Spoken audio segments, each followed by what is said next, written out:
السلام علیکم ورحمۃ اللہ وبرکاتہ۔ آپ دیکھ رہے ہیں نور سیرت۔ پچھلی قسط میں ہم نے جانا تھا کہ اللہ تعالیٰ نے کعبہ کی تعمیر کس عظیم مقصد کے لیے کروائی اور کس طرح حضرت ابراہیم علیہ السلام نے اللہ کے حکم پر لوگوں کو حج کی طرف پکارا، جس کی آواز کائنات کے کونے کونے تک پہنچی۔ ہم نے یہ بھی دیکھا تھا کہ حضرت ابراہیم علیہ السلام کے بعد سرزمین مکہ میں توحید کا نور کیسے جگمگاتا رہا۔ کعبہ کی تعمیر اور حج کی پکار۔ حضرت ابراہیم علیہ السلام نے کعبہ بنایا اور اللہ کے حکم پر لوگوں کو حج کے لیے پکارا۔ اس پکار کے لیے مختلف اقوال موجود ہیں، جن میں حجر ابراہیم، جبل ابی قیس جو دنیا کا سب سے پہلا پہاڑ ہے، اور عرفات کی پہاڑی شامل ہیں۔ حضرت اسماعیل علیہ السلام کے آباد ہونے کے بعد ایک طویل عرصے تک مکہ اور اس کے ارد گرد صرف دین توحید یعنی ملت ابراہیم کا غلبہ رہا۔ قرآن پاک نے واضح کیا کہ حضرت ابراہیم علیہ السلام نہ یہودی تھے نہ نصرانی، بلکہ وہ سچے اور خالص مسلمان تھے۔ آج کی اس قسط میں ہم ایک ایسے دور میں داخل ہوں گے جب توحید کی یہ روشنی سرزمین دھیرے دھیرے تاریکی میں ڈوبنے لگی۔ یہ کہانی ہے انسانی گمراہی اور مختلف مذاہب کے پھیلاؤ کی۔ توحید کے اس صاف شفاف چشمے میں سب سے پہلے گندگی ملانے والا شخص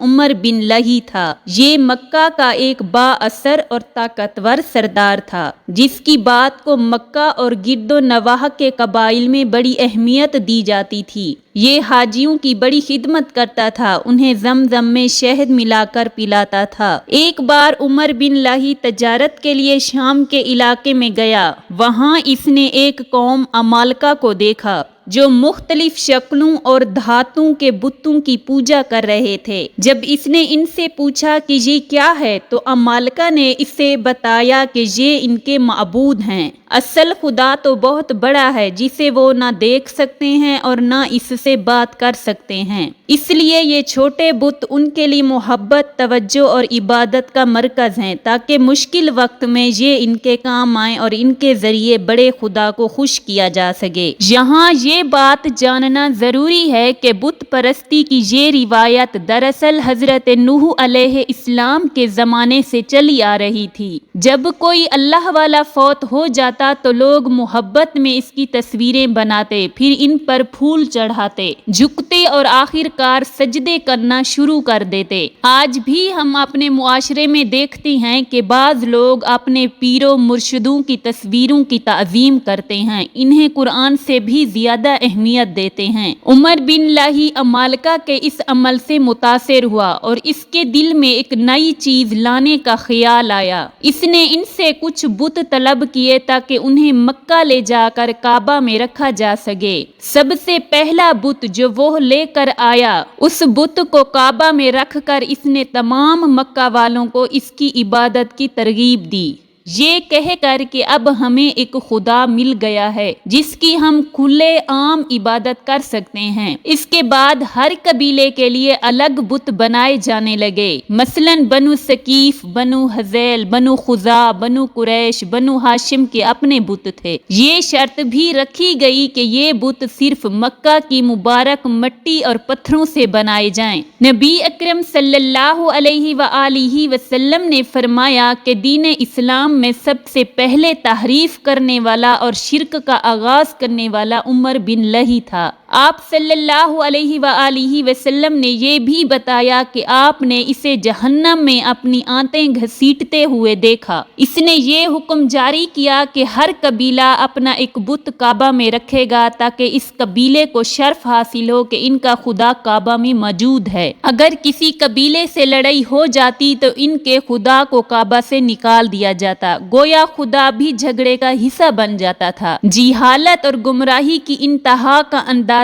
اس واقعے سے لگایا جا سکتا ہے کہ ایک شخص سفر پر گیا اور اپنا بت اور مکہ سے لائے جانے والے پتھر بھول گیا۔ راستے میں اسے اپنے خدا کی پوجا کا خیال آیا تو اس نے کھجوروں کی گٹھلیاں نکال کر انہیں اپنے بت کی شکل میں ڈھال دیا اور اس کی پوجا کرنے لگا، لیکن جب اسے بھوک لگی تو اس نے اسی خدا کو ٹکڑے ٹکڑے ٹکڑے کر کے کھا لیا۔ یہ جہالت کی انتہا تھی، جس پر اکبر الہی آبادی نے کیا خوب کہا ہے: کھڑے ہیں کھڑے ہیں پڑے ہیں پڑے ہیں، جو ماپو تو بندے خدا سے بڑے ہیں۔ ایک اور صحابی نے اسلام قبول کرنے کے بعد بتایا کہ ایک بار سفر میں ان کے بت پر لومڑی پیشاب کر رہی تھی۔ یہ دیکھ کر انہیں یقین ہو گیا کہ یہ بت کسی کام کا نہیں، اور اسی وقت انہوں نے اسے پھینک دیا اور اسلام قبول کر لیا۔ یہ واقعات بتاتے ہیں کہ کس طرح عرب میں بت پرستی شروع ہوئی اور شرک کی جڑیں گہری ہوتی چلی گئی۔ اس دور میں نہ صرف بت پرستی بلکہ دیگر آسمانی ادیان بھی عرب میں پھیل رہے تھے۔ یہودی اور نصرانی دراصل شام سے ہجرت کر کے مدینہ،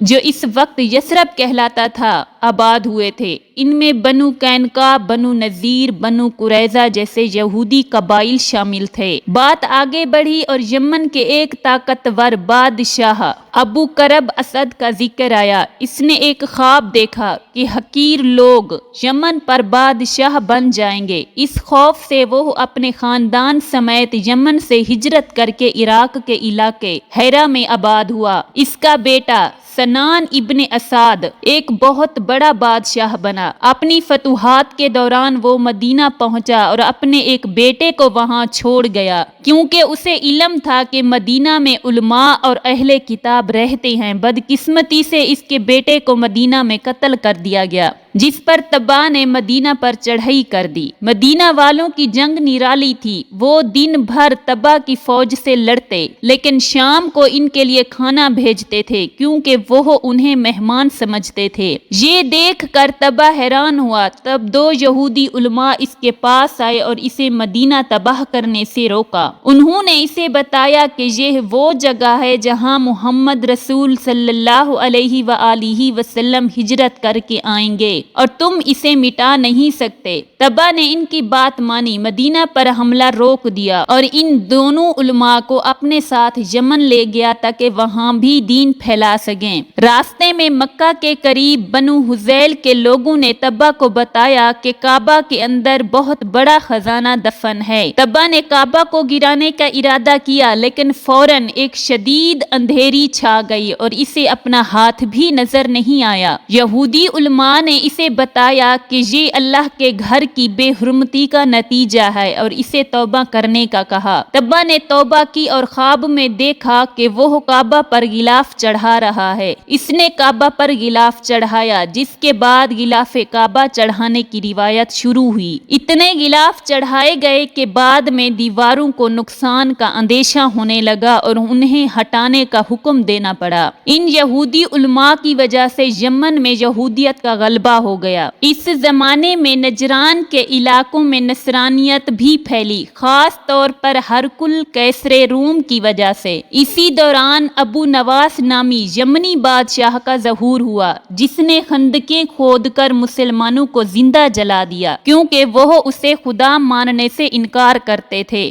ایک بچ جانے والا شخص ہرقل کے پاس مدد کے لیے گیا۔ ہرقل، جو فارس کے ساتھ اس وقت کی ایک سپر پاور تھا، حبشہ کے بادشاہ نجاشی کو 70,000 کی فوج کے ساتھ ابو نواس پر حملہ کرنے کا حکم دیا۔ نجاشی نے اپنے 2 گورنر فریاد اور ابرہ کو بھیجا۔ اس طرح ان علاقوں میں نصرانیت اور یہودیت مزید پھیلتی چلی گئی، جبکہ ملت ابراہیم کا اصل تصور پس منظر میں چلا گیا اور مشرکین مکہ نے بت پرستی کو اپنا لیا۔ وقت گزرنے کے ساتھ ساتھ ابرہ اور فریاد کے درمیان اقتدار کے لیے جنگ چھڑ گئی۔ انہوں نے فوجوں کا خون بہانے کے بجائے آپس میں لڑنے کا فیصلہ کیا اور ابرہ نے فریاد کو قتل کر دیا، جس کے وار سے ابرہ کی ناک بھی کٹ گئی اور اسی وجہ سے اسے ابرہ الاشرم، ناک کٹا ابرہ کہا جانے لگا۔ جب قیصر روم کو اس واقعے کا علم ہوا تو وہ ابرہ سے سخت ناراض ہوا، لیکن ابرہ نے چالاکی سے کام لیا، اپنا سر منڈوایا اور یمن کی مٹی کے ساتھ اپنے کٹے ہوئے بال قیصر کو بھجوائے۔ یہ کہہ کر کہ وہ وہ اس کا غلام ہے اور قیصر کی قسم پوری ہو گئی ہے۔ قیصر اس سے خوش ہو گیا اور حملہ کرنے کا ارادہ ترک کر دیا۔ اس کے بعد ابرہ نے قیصر کو مزید خوش کرنے اور مکہ کے کعبہ کے مقابلے میں اپنی شان دکھانے کے لیے یمن میں ایک عظیم الشان کعبہ تعمیر کروایا جس کا نام کلیس رکھا۔ اس نے قیصر سے اعلان کروایا کہ لوگ اس کعبے کا حج کریں۔ آخر میں خطیب نے قبیلہ نسائی کا ذکر کیا جو حرم کے مجاور تھے اور مکہ طائف کے درمیان آباد تھے۔ انہیں نسائی اس لیے کہا جاتا تھا کہ عربوں کو جنگ کے لیے حرمت والے مہینوں رجب،